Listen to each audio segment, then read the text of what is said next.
देखिए, आप हो सकते हैं एक केमिकल इंजीनियर, आप हो सकते हैं एक इलेक्ट्रॉनिक इंजीनियर, लेकिन थोड़े समय बाद ये ज़रूर हो जाएगा कि ये फ़ील्ड आ जाकर आगे आपको एआई की ज़रूरत पड़े। तो क्या हमको ब्लाइंडली जो है सीएस ब्रांच चूज़ करना चाहिए रिगार्डिंग ऑल दिस थिंग? तो आप थोड़ा समय लेकर अपने आप को पहचानें, क्या आपको प्रोग्रामिंग, डेवलपमेंट, टेक चीज़ों में आप कंफर्टेबल हैं? क्योंकि एक बार आप इस फील्ड में आ जाते हैं फिर there is no turning back. नमस्कार दोस्तों, स्वागत है आपका यहाँ पर। और आज हम एक छोटा सा सेशन लेके आए हैं यहाँ पर कि क्या सीएस जो है बेस्ट ब्रांच इन इंजीनियरिंग है, और इस रियलिटी को अब हम थोड़ा सा यहाँ पे टारगेट करेंगे कि क्या ऐसा है कि सीएस जो ब्रांच है वो हमारी बेस्ट इंजीनियरिंग की ब्रांच है। इसको हम सारे कॉन्टेक्स्ट में थोड़ा स्क्रूटनाइज करेंगे। इन दैट केस हम ये भी देखेंगे कि क्या ये सिनारियो बाहर भी है और क्या ये सिनारियो केवल इंडिया सेंट्रिक है। क्योंकि अभी हमारे आसपास जो माहौल दिख रहा है या आसपास जो माहौल है वहां पे हम ये देख रहे हैं कि सीएस के तरफ ज्यादा इंक्लिनेशन बढ़ रहा है। ये भी हम थोड़ा सा डिस्कस कर सकते हैं, क्या ये सही ट्रेंड है कि आपको सारे के सारे बच्चे जो है एक ही इंजीनियरिंग के डिसिप्लिन या उसके सब ब्रांचेस में आ जाए, क्या ये भी है? तो ये सब चीजों के बारे में हम बात करेंगे। तो ब्रांच के वाइज आप देखिए, कंप्यूटर साइंस है, focuses on the software development, algorithm, computer system, networking, offer opportunity in software engineering, data science, cyber security, artificial intelligence, high demand for the skill professional in tech industries. तो ये आप सबसे पहले ये scope देख लीजिए। Similarly mechanical engineering जो deal करता है design and analysis of manufacturing of mechanical systems, और इंक्लूड द एरियाज, कैसे कैसे एरियाज को ये इंक्लूड करता है यहां पर। तो in that case area such as robotics and automotive engineering, aerospace and renewable energy plays a crucial role in the traditional industries like manufacturing and new field like green technology। तो देखिए, ऐसा नहीं है कि मैकेनिकल इंजीनियरिंग में अब क्योंकि हम नई चीजों की बात करें तो आप केवल उन चीजों की बात करते हैं जो टेक्निकली आपको टच कर रही हैं, केवल उन्हीं चीजों की बात करते हैं। पर आप जो ट्रेडिशनल जो रिवॉल्यूशन जो शुरू हुआ था, जो इंडस्ट्रीज और जो बड़ी बड़ी कंपनियां जो शुरू हुई थी, वो मैन्युफैक्चरिंग सेक्टर से ही शुरू हुई थी। और उसके बाद अब ये जो ट्रेंड जो जा रहा है वो थोड़ा सा ग्रीन टेक्नोलॉजी के तरफ जा रहा है। तो आने वाले समय में जो ग्रीन रेवोल्यूशन होने वाला है, ग्रीन रेवोल्यूशन मतलब रिन्यूएबल एनर्जीज की बात कर रहे हैं, उसकी बात कर रहे हैं। एंड इन दैट केस वो जो होने वाला है उसमें आपका मैकेनिकल इंजीनियरिंग बहुत ज्यादा पार्टिसिपेट कर सकता है। इसके साथ सिविल इंजीनियरिंग और इंडिया जैसी कंट्री में जहां पे अभी भी लॉट ऑफ पोटेंशियल और डेवलपमेंट के बहुत सारे अपॉर्चुनिटीज हैं और ये आने वाले कुछ समय में रहेंगे, तो इन दैट केस इंफ्रास्ट्रक्चर के ऊपर काफी काम हो रहा है, होना बाकी भी है। तो building bridges, road, water supply system, environmental and society need through the urban planning and environmental engineering and structure analysis। तो ये आपकी ब्रांच, क्योंकि स्ट्रक्चर बनेंगे बिगड़ेंगे, और आप अगर प्रॉपरली सोचें तो किसी भी देश में आप पाएंगे कि नए नए स्ट्रक्चर, मतलब एक नेक्स्ट लेवल ऑफ स्ट्रक्चर जो है वो क्रिएट हो रहे हैं। और इंडिया की अगर बात करें तो जी हाँ, हम अभी आधारभूत हमारी जो संरचनाएं हैं, है ना, उसी पर ही हम वर्कआउट कर रहे हैं और उसी पे ही अभी आपके पास रोड्स, डैम्स, है ना, और बेसिक इंफ्रास्ट्रक्चर से रिलेटेड चीजें यहां पे भी प्रोग्रेस हो रही है। तो क्या आप ये कह सकते हैं कि जी हाँ, केवल सीएस ब्रांच में ही प्रोग्रेस हो रहा है या और भी जगह पे अपॉर्चुनिटीज हैं? बात कर लेते हैं इलेक्ट्रिकल इंजीनियरिंग की। इलेक्ट्रिकल एंड इलेक्ट्रॉनिक्स दोनों ही हम बात कर सकते हैं यहाँ पे। Focuses on study on application of electricity and electronics, electromagnetism, including the field like telecommunication, 5G आ चुकी है, power system, control system, renewable energy, यहां पे भी essential for the development of electronic devices, telecommunication network and renewable energy and technology. देखिए, आपके field में जब development हुआ टेलीकम्युनिकेशन का, ये जब टेक्नोलॉजी आई उसके बाद से ही आपको कंप्यूटर साइंस में कुछ ऐसी चीजें या ऐसे ऐसे जैसे साइबर से रिलेटेड या क्लाउड कंप्यूटिंग से रिलेटेड, ये पहले पॉसिबल नहीं था due to lack of what, lack of speed of internet. लेकिन जैसे ही टेक्नोलॉजी एडवांस हुई, ऐसे बहुत सारे टेक चीजें आ गई, ठीक है, जो कि आप ड्रिवन कर सकते हैं, पहले नहीं कर पाते थे लेकिन अब ड्रिवन कर सकते हैं यूजिंग द टेलीकम्युनिकेशन एडवांसमेंट। तो इंटर रिलेटेड चीजें हैं क्या? जी हाँ, बिल्कुल इंटर रिलेटेड चीजें हैं। देखिए, आप इंडिया के पर्सपेक्टिव से अगर आप ये देखें यहां पर कि क्या हमको ब्रांच में फोकस करना चाहिए, तो ये एक बड़ा ही एक एक ऐसा सब्जेक्ट है जो बहुत सारी चीजों पे डिपेंड करता है, ठीक है, और एक ब्लाइंडनेस के साथ चीजों को फॉलो करना और एक ऐसे फील्ड में लैंड कर जाना जो आपके इंटरेस्ट या आपके इनो इमेजिनेशन को इमेजिनेशन के हिसाब से नहीं या इमेजिनेशन करने पे मजबूर नहीं करता, तो ये प्रॉब्लम हो जाती है। इंटरेस्ट पहचानना बहुत जरूरी है और उसके लिए आपको बाकी सारी चीजों में थोड़ा थोड़ा करके एक्सपोज होना पड़ेगा।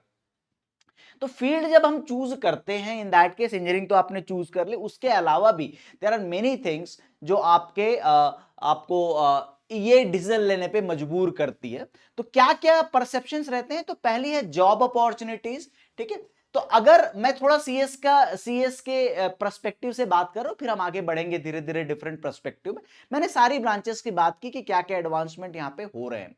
तो अगर आपकी इंक्लिनेशन प्रोग्रामिंग में है, एल्गोरिथम है, सॉफ्टवेयर डेवलपमेंट में है, और देखिए आजकल हम जब पहली बार एक्सपोज हुए थे सीएस या कंप्यूटर के साथ, तो वो हम कॉलेज के बाद हुए थे। आज के बच्चे का जो एक्सपोजर है कंप्यूटर में वो बहुत ही पहले हो जाता है, ठीक है। तो आप जो है अपने स्कूल टाइम से ही अब आप कंप्यूटर से एक्सपोज्ड हो जाते हैं। तो इन दैट पर्टिकुलर केस जो पहला है पॉपुलर परसेप्शंस, वो है कि क्या are you interested in programming, algorithms, ये सारी चीजें आपको सी अब 12th के बाद आपके पिक्चर में आएंगी, ऐसा नहीं है, ये पहले ही आपके फोकस में आ जाती हैं। तो are you inclined interested in programming and development computer science में। दूसरा यह है कि areas of computer science are financially rewarding. अब इसमें कोई शक की बात नहीं है कि जो करंट ट्रेंड है और जो करंट सैलरी पोटेंशियल है वो सबसे ज्यादा, अब हाँ ये हम बात करते हैं सर टीसीएस कम देता है, इंफोसिस कम देता है, बेटा वो आपके एंट्री लेवल की सैलरी है। और आप अगर उस एंट्री लेवल की सैलरी के बाद अगर ग्रोथ देखें, ठीक है, क्योंकि देखिए सैलरी तभी होगी, रिवॉर्ड होगी जब आप स्किल सेट आपके पास रहेगा।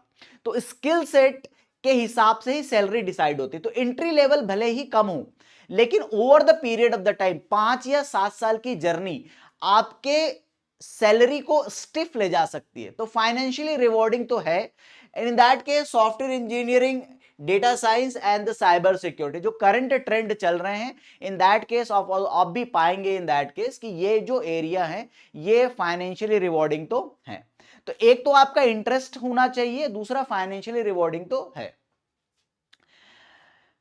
Now innovation and impact, in that case salary potential काफी है इसमें, and in that case innovation and impact. अब देखिए ग्रीन एनर्जी की मैंने बात की, रिन्यूएबल एनर्जी की मैंने बात की यहां पर, लेकिन आप में से जो हमको सबसे ज्यादा टच करती है, ठीक है, जो हमारी डेली लाइफ को टच करती है, क्योंकि आप ऐसे रिन्यूएबल एनर्जी, हाँ बैटरीज आ चुके हैं, डेफिनेटली बैटरी ड्रिवन सिस्टम बहुत सारे आ चुके हैं, और वो एक इनिशिएटिव है ग्रीन के ऊपर।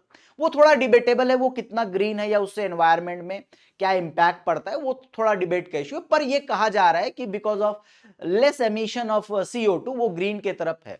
लेकिन उसके अलावा अगर आप टेक्नोलॉजी के इंपैक्ट की बात करें तो आपको सबसे ज्यादा, आपकी लाइफ को सबसे ज्यादा जो टच करती है वो technology related with computer science ही है। और ये जो बात है एंड AI, अब देखिए अब AI भी धीरे धीरे आपके उसमें आ रहा है। चैट जीपीटी जो है, ठीक है, चैट जीपीटी, अब ये जो चैट जीपीटी के जो एप्लीकेशंस है वो क्या एक फील्ड को ही टच करेंगे? जी नहीं, वो आपको हर फील्ड में आपके अंदर आपके डिसीजन मेकिंग को इंपैक्ट करने वाला है, ठीक है। अब ये देखिए कि पहले CS ब्रांच जो है उतना इंपैक्ट नहीं करते थे, थोड़े बहुत डिजाइन मॉडल्स जो है यूज होते थे अदर ब्रांचेस में, लेकिन अब जो है ये सही बात है, AI आने से ये अब हर फील्ड में इंपैक्ट डालना शुरू कर रहा है।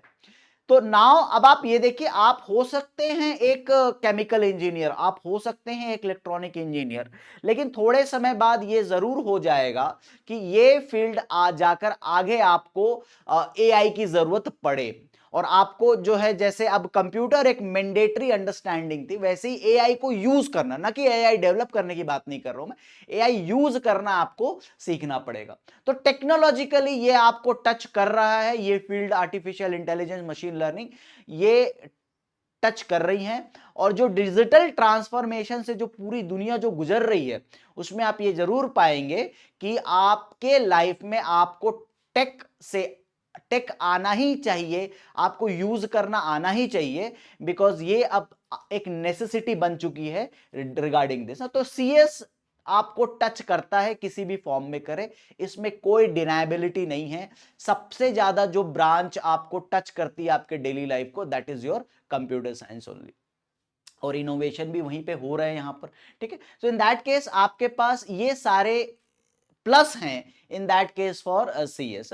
तो रिवॉर्डिंग कैरियर है सीएस में, in that case numerous opportunities है, डाइवर्स कैरियर पाथ है फॉर अवेलेबल फॉर टेक।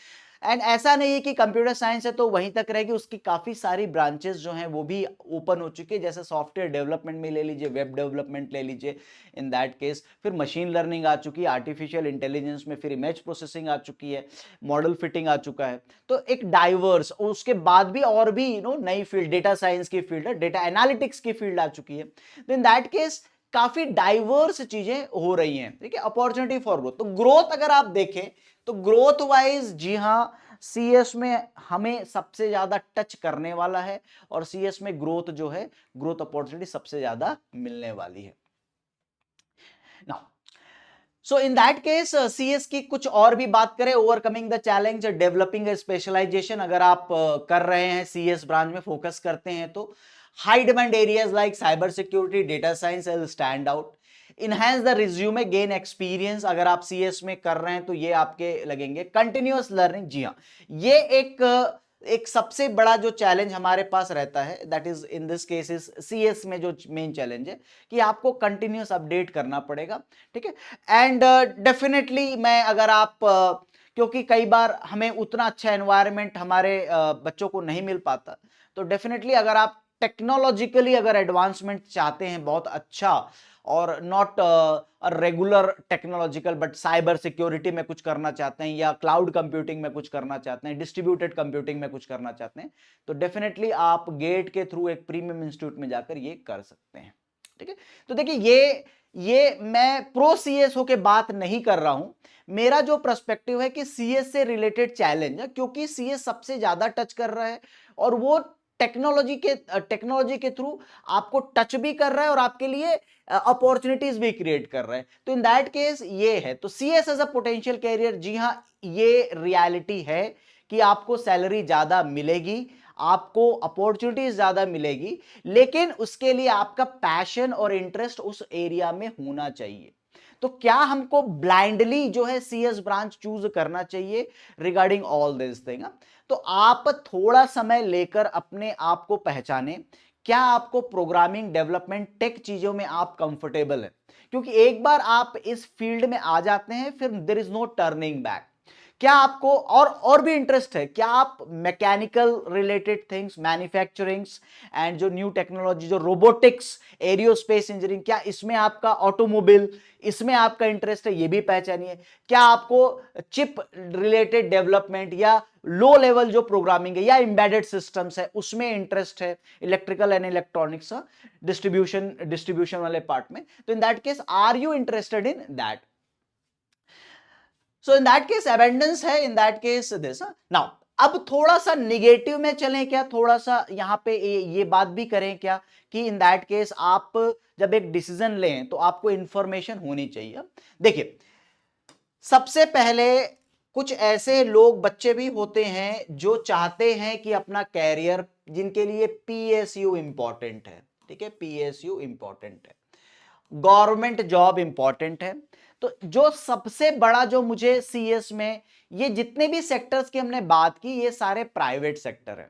ठीक है, अगर हम गवर्नमेंट जॉब की बात करें इन दैट केस, और मैं अगर आपको फोकस कराऊं आईईएस में, इंजीनियरिंग सर्विस में, ठीक है, ईएसई कहते हैं आजकल, है ना, ईएसई कहते हैं, तो आप ये पाएंगे इन दिस केसेस कि यहां पर थोड़ा सा डिसअपॉइंटमेंट है कंप्यूटर साइंस वालों के लिए कि यहां पर सीएस में ईएसई एग्जाम नहीं होता है, ठीक है, क्योंकि पब्लिक जो ये पुरानी चीजें जो है, क्योंकि गवर्नमेंट जो रन्स जो कंपनीज हैं, बड़ी बड़ी कंपनीज, आइदर वो मैन्युफैक्चरिंग यूनिट्स की हैं, या तो या इन that case related with mechanicals हैं, रेलवे सिस्टम की अगर बात कर ले, या रिलेटेड विथ सिविल है। तो देखिए यहां पर अगर आपका लॉन्ग टर्म गोल जो है एक बड़े ऑफिसर बनने का है, अफसर बनना चाहते हैं, बड़े बाबू बनना चाहते हैं, बड़े साहब बनना चाहते हैं इन दैट केस, तो सीएस आपको थोड़ा सा डिसअपॉइंट कर सकता है। पीएसयू की बात नहीं कर रहा हूं मैं, ईएससी की बात कर रहा हूं। तो इंजीनियरिंग सर्विस की जो एग्जामिनेशंस हैं वो सीएस में नहीं होती हैं। तो ये आपको समझना पड़ेगा और लॉन्ग टर्म गोल के हिसाब से आपको काम करना पड़ेगा। आपको ये जानकर थोड़ा सा सरप्राइज भी होंगे कि जो सबसे ज्यादा नंबर ऑफ सीट्स अवेलेबल होती हैं ईएससी में वो सिविल ब्रांच की होती हैं। नंबर ऑफ कैंडिडेट्स जो सबसे ज्यादा सेलेक्ट होते हैं that is from engineering branch. अब इंपैक्ट ये है कि ये अपॉर्चुनिटीज धीरे धीरे, क्योंकि पीएसयूज जो है कि जो पीएसयूज की तरफ जो गवर्नमेंट का जो इंटेंशन है वो धीरे धीरे क्या हो रहा है, थोड़ा सा डिमिनिश, थोड़ा सा कम हो रहा है कि हम पीएसयू बंद करने के तरफ। तो इन दैट केस ये अपॉर्चुनिटी फ्यूचर में रहेंगी या नहीं रहेंगी अभी तो बोलना बड़ा मुश्किल है, पर अभी अपॉर्चुनिटीज हैं। और अगर आप नंबर ऑफ सीट्स कंपेयर करें तो पाएंगे सिविल में सबसे ज्यादा है। सेकेंड एस्पेक्ट आता है पीएसयू, एंड पीएसयू के लिए फिर आपको फिर गेट जो है आपका प्राइम एग्जामिनेशन हो जाता है, क्योंकि बहुत सारे ब्रांचेस जो हैं वो आपको बहुत सारी कंपनीज जो हैं वो आपको गेट के थ्रू एडमिशन देती हैं। तो अब आप अगर पीएसयू में आना चाहते हैं, इसको अलग अलग कर लेते हैं, देन यहां पर आपको आना पड़ेगा गेट में, ठीक है। ऐसा नहीं है कि सारी कंपनियां हैं जो गेट ही लेती हैं, पर कुछ कंपनियां गेट के अलावा खुद के एग्जामिनेशन भी कंडक्ट करती हैं। तो सीएस की जो अपॉर्चुनिटी है वो कहां कहां पे है, तो जी हां, इन दैट केस आप इसरो में है, ठीक है, इसरो में अपॉर्चुनिटी, बार्क में है, डीआरडीओ में है, NICL, आई थिंक मैं थोड़ा सा इसमें थोड़ा सा नाम में थोड़ा सा कंफ्यूज हो रहा हूं, बट यहां पर भी अपॉर्चुनिटीज है कंपेरेटिवली, ठीक है। अगर आप सीएस को अदर ब्रांच से कंपेयर करें और आप अगर इंटरेस्ट ले रहे हैं पीएसयू में, ठीक है, in that case comparatively opportunity 20-30% थोड़ी कम है regarding in branch of computer science. तो अब आप देखिए, अब आप लॉन्ग टर्म जो गोल प्लान करते हैं उसके हिसाब से आपको एक इन्फॉर्म डिसीजन लेने की जरूरत है कि क्या मैं अपने आप को as a engineering service aspirant देखना चाहता हूं, ठीक है, और क्या मैं पीएसयू में जाना चाहता हूं, और in that case CS is a good branch to prepare. तो इन दैट पर्टिकुलर केस थोड़ी 20-30% जो है वो अपॉर्चुनिटीज थोड़ी सी कम होती हैं किसमें, कंप्यूटर साइंस में। ऐसा नहीं है कि बिल्कुल भी ड्राइड अप है, मतलब अगर 80% पीएसयूज में सीएस की रिक्वायरमेंट है, 20% पीएसयू ऐसे आपको मिलेंगे जहां पे सीएस की रिक्वायरमेंट नहीं है। ये एक जनरल ट्रेंड है, ठीक है। तो इसको सारी चीजों को लेकर आप एक इन्फॉर्म डिसीजन बनाइए, लेकिन आपको अगर मास लेवल पे अगर कोई ब्रांच जो है वो अगर आपको जॉब दे रही है तो इन दैट केस वो कंप्यूटर साइंस और उसके रिलेटेड ब्रांचेस ही हैं, वही आपके लाइफ को टच करेगी और कर रही है, और आने वाले समय में हम और भी एक्सपेक्ट कर सकते हैं कि the entire thing will be technology driven, ठीक है। So in that note I conclude my session. I hope कोई यहाँ पे जो इंफॉर्मेशन आपके साथ शेयर हुई है वो आपको अच्छी लगी होगी और आपको एक प्रॉपर डिसीजन लेने में हेल्प करेगी। Thank you.